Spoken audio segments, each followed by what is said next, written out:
حاجیوں نے جاتے ہی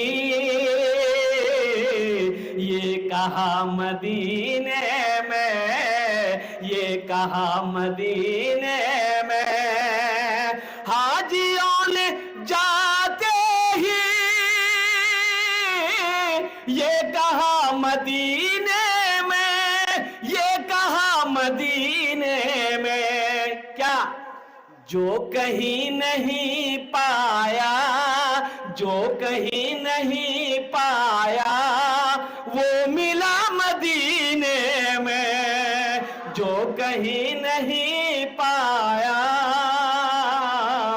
وہ ملا مدینے میں، زندگی میری گزرے یا خدا مدینے میں، موت بھی میری لکھ دے یا خدا مدینے میں۔ آمین بولے دو الحمدللہ۔ یہ دعائیہ اشعار تھے جو میں نے آپ تک، آپ کی بارگاہ تک، آپ کی سماعت تک پہنچائی ہے۔ تو میں یہ کہہ رہا تھا جو سخی ہے وہ سخاوت کر کے رہے گا۔ قرآن میں 80 جگہ، قرآن میں 80 جگہ، قرآن کھولیے 80 جگہ اللہ نے کہا مال خرچ کرو۔ کئی جگہ کہا؟ کیا کہا؟ مال خرچ کرو۔ اللہ کو جے مال خرچ کرو، یہ کہہ رہا ہے جمع کرو۔ اللہ کو جے مال خرچہ کرو، مال خرچ کرو، میں نے دیا ہے خرچ کرو، تم خرچ کرتے رہو گے، ہم تمہیں دیتے رہیں گے، میرے خزانے میں کسی چیز کی کمی نہیں ہے۔ اے مسلمانوں، جمع کر کر کے رکھنے والوں کی بارے میں بہت ساری وعیدیں آئی ہیں۔ جو مال جمع کر کے رکھتا ہے، مال جمع کر کے رکھتا ہے، زکوٰۃ نہیں دیا، صدقہ نہیں نکالا، فطرہ نہیں نکالا، او قربان جاؤ، نہ مسجد بنایا نہ مدرسہ بنایا، صرف مال جمع کر کے اکٹھا کیا۔ او کفن میں جیب ہے؟ ارے کفن میں جیب ہے؟ کفن میں جیب نہیں ہے، قبر میں کوئی الماری نہیں ہے، قبر میں کوئی تجوری نہیں ہے۔ حضرت برا رضی اللہ تعالیٰ عنہ روایت فرماتے ہیں کہ ایک جنازے میں جانے کا موقع ملا تو اللہ کے رسول صلی اللہ علیہ وسلم کے ساتھ میں جا رہے تھے، تو جنازے میں پہنچے تو جنازے کی نماز ہو گئی، مردے کو قبر میں رکھا گیا، مٹی برابر کر دی گئی۔ اللہ کے رسول صلی اللہ علیہ وسلم قبر کے پاس میں بیٹھ گئے، آپ رونے لگے، اتنا روئے کہ آپ کی داڑھی مبارک تر ہو گئی، اور آپ نے ارشاد فرمایا لوگوں اس گھر سے ڈرو، اس گھر کی تیاری کرو، اس گھر کی تیاری کرو، اس لیے کہ اس میں سب کو جانا، اس میں سب کو جانا ہے۔ ہماری، آپ نے کبھی سوچا ہماری کیا تیاری ہے؟ اللہ کے رسول صلی اللہ علیہ وسلم کی بارگاہ میں جو بھی آتا، جو سوالی آتا، جو بھی حاجت مند آتا، اللہ کے رسول اتنے بڑے سخی تھے، قربان جاؤ، جو ہے لے جاؤ، گھر میں ہے لے جاؤ۔ کبھی کبھی ایسا ہوتا، علماء فرماتے کہ 3 مہینے ہو جاتے اللہ کے رسول کے گھر میں چولہا نہیں جلتا تھا۔ آج اللہ ہمیں بریانی کھلا رہا ہے، آج اللہ ہمیں پلاؤ کھلا رہا ہے، پھر بھی آخرت کی تیاری میں ہم آگے نہیں ہیں۔ 3 مہینے ہو جاتے چولہا نہیں جلتا تھا۔ فاقے سے بندھا پیٹ پہ پتھر نہ ملے گا۔ اللہ کے رسول صلی اللہ علیہ وسلم کو جب بھوک زیادہ پریشان کرتی نا، اما عائشہ کہتی کہ اللہ کے رسول صلی اللہ علیہ وسلم کو ایک مرتبہ میں نے دیکھا کہ چارپائی پر پیٹ کے بل لیٹے اپنے پیٹ کو رگڑ رہے تھے۔ میں نے کہا کہ یا رسول اللہ میرے ماں باپ آپ پر قربان، خیریت تو ہے؟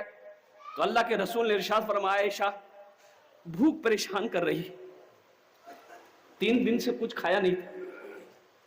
ہم اس رسول کی امت ہیں، اس نبی کی امت ہیں، بھوک نے پریشان کر دیا۔ اللہ اکبر کبیرہ، قربان جاؤ لوگوں، آج ہم کھا کھا کے ڈکارے مار رہے ہیں، ڈکارے مارتے ہیں۔ سنو، یہ جو کھانا کھا کر کے جو کرتا ہے کی کھایا لو بھیا؟ بولا آج گوشت کھانو، بہت کھانو۔ ڈکار مارنے والوں کے بارے میں سنو، اللہ کے رسول نے ارشاد فرمایا، ایک شخص آیا ڈکار لینے لگا، اللہ کے نبی کی بارگاہ میں آیا، اب وہ ڈکار آ گئی اس کو، انہوں نے ڈکار لیا، اللہ کے رسول نے ارشاد فرمایا دور ہٹو، دور ہٹو۔ اور سنو، جو دنیا میں پیٹ بھر بھر کر کھاتا ہے، ڈکاریں لے لے کر کھاتا ہے، قیامت میں سب سے زیادہ وہ بھوکا ہوگا۔ قیامت میں وہ سب سے زیادہ بھوکا وہی ہوگا۔ یہ اللہ کی نعمتیں کھاؤ، اللہ کا شکر ادا کرو۔ اللہ کی نعمت کھاتے ہو تو نمازیں بھی پڑھا کرو، اللہ کی نعمت کھاتے ہو تو روزہ بھی رکھو، اللہ کی نعمت اگر کھاتے ہو تو اللہ کے فرمان کے مطابق زندگی بھی تو گزارا کرو۔ یہ تو میرا کیا حق بنتا ہے ہم اللہ کی نعمت کو کھائیں، اللہ کی نافرمانی کریں؟ اس زمین پر رہنے کا مجھے کوئی حق نہیں۔ حق ہے؟ ارے اس زمین میں رہنے کا حق ہے؟ جب اللہ کی نافرمانی ہم کریں، مصطفیٰ کائنات صلی اللہ علیہ وسلم کی نافرمانی کریں، تو ہمیں اس زمین پر رہنے کا کوئی حق نہیں۔ فاقے سے بندھا پیٹ پہ پتھر نہ ملے گا، فاقے سے بندھا پیٹ پہ پتھر نہ ملے گا، سرکار دو عالم سا پیمبر نہ ملے گا، سرکار دو عالم سا پیمبر نہ ملے گا، پیمبر نہ ملے گا۔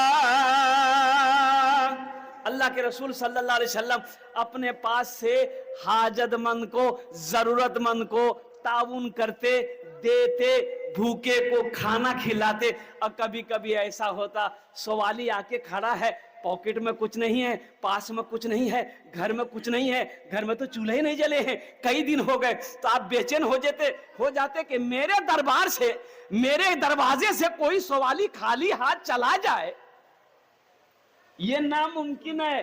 تو بلال کو آواز دیتے، بلال کہاں ہے؟ بلال کے کانوں میں آواز ٹکراتی، حضرت بلال حبشی رضی اللہ تعالیٰ عنہ بھاگے آتے، یا رسول اللہ آپ نے مجھے یاد کیا؟ تو اللہ کے رسول ارشاد فرماتے، بلال یہ میرے سامنے ایک حاجت مند آیا ہے، پلے تو کچھ ہے نہیں، اس کی مدد کر دو، کسی یہودی سے قرضہ لے لو، کسی سے بھی قرضہ لے کر اس کی مدد کر دو، جب اللہ انتظام کر دے گا میرے پاس ہوگا، ہم قرضہ ادا کر دیں گے۔ خالی ہاتھ کوئی نہیں لوٹتا، اور ہمارا پوزیشن یہ ہے، دھان کا سیزن ہو، گیہوں کا سیزن ہو، چاہے رمضان کا موقع ہو، چاہے کوئی ایسا موقع ہو، بعض بھائی ہمارے دروازے پہ کرسی لگا کے بیٹھا ہے، دیکھا کہ مولوی صاحبوں سو پھر سے انگن گھسے گا، اب بیٹا کو بولے گا بیٹا جا دروازہ دے، وہ مولوی صاحب پوچھتے ہوں باقو یہاں گئی ہو، بولے دی وہ کھیتوں چلے گئی۔ آپ کو تو خوش ہونا چاہیے کہ میرے دروازے پہ ایک عالم دین آیا ہے، ایک عالم دین آیا ہے، ایک حافظ قرآن آیا ہے، یہ قاری قرآن آیا ہے۔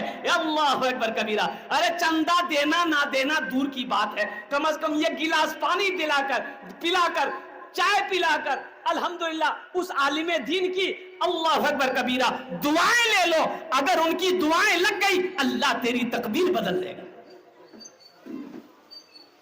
غزوہ تبوک کے موقع پر اللہ کے رسول صلی اللہ علیہ وسلم چندہ کرنے کھڑے ہوئے، آپ نے صحابہ سے کہا کہ بھائی جن کے پاس جو ہے لے آؤ، صحابہ دوڑے، صحابہ کرام دوڑے، اس لیے جس کا ہاتھ کھلا ہے وہ کبھی محتاج نہیں ہوگا، جس کا ہاتھ کھلا ہے وہ کبھی، ارے بھائی بولو، وہ کبھی محتاج نہیں ہوگا، جس کا ہاتھ کھلا ہوا ہے وہ کبھی محتاج نہیں ہوگا۔ اور سنو، اللہ کے راستے میں مال خرچ کرنے سے مال میں کمی نہیں آئے گی، اس لیے کہ اللہ کے رسول نے یہ جو حدیث بیان کی ہے اس حدیث پر قسم کھائی ہے، اللہ کے رسول نے قسم کھائی ہے کہ قسم ہے اس ذات کی جس نے مجھے نبی برحق بنا کر بھیجا ہے کہ جس مال میں سے، جس پیسے میں سے، جس دولت میں سے اور قربان جاؤ اللہ کے راستے میں خرچ کر دیا گیا ہو اس مال میں کمی آ ہی نہیں سکتی ہے۔ تو مسلمانوں بتاؤ، قربان جاؤ، جس حدیث کے بارے میں اللہ کے رسول نے قسم کھائی ہو وہ حدیث غلط ہو سکتی ہے؟ اور ایک بات یاد رکھو، یہ زمین پھٹ سکتی ہے، یہ زمین ہے، زمین پھٹ سکتی ہے، ہم مانتے ہیں کہ یہ زمین پھٹ سکتی ہے، آسمان جھک سکتا ہے، پہاڑ اپنی جگہ سے ہل سکتا ہے، ہم یہ بھی مان سکتے ہیں کہ سورج پورب کے بجائے پچھم سے نکل سکتا ہے، لیکن فرمان مصطفیٰ بدل نہیں سکتا ہے۔